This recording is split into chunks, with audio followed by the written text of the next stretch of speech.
हिंदू राष्ट्र मुर्दाबाद, ब्राह्मणवाद मुर्दाबाद, BJP मुर्दाबाद असे नारे जंतर मंतरवर नीटचे विद्यार्थी का फिटचे विद्यार्थी प्रत्येकाने ठरवायचे. या व्यतिरिक्त भारताचे पंतप्रधान मोदी विरुद्ध अर्वाच्य शब्दामध्ये शिव्या शाप देण्यात आले.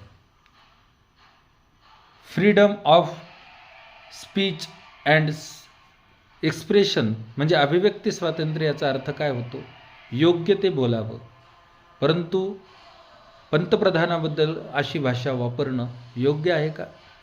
शेवटी मोदी सरकारांना झुकावं लागलं आणि धर्मेंद्र प्रधान यांनी 24 जुलै 2026 रोजी शिक्षण मंत्रिपदाचा राजीनामा दिला. पण मोदींनी परत ट्विस्ट निर्माण केलं आणि प्रल्हाद जोशी यांना शिक्षण मंत्रिपदी त्यांची नियुक्ती केली. आता ब्राह्मणवाद मुर्दाबाद म्हणून काय फायदा झाला?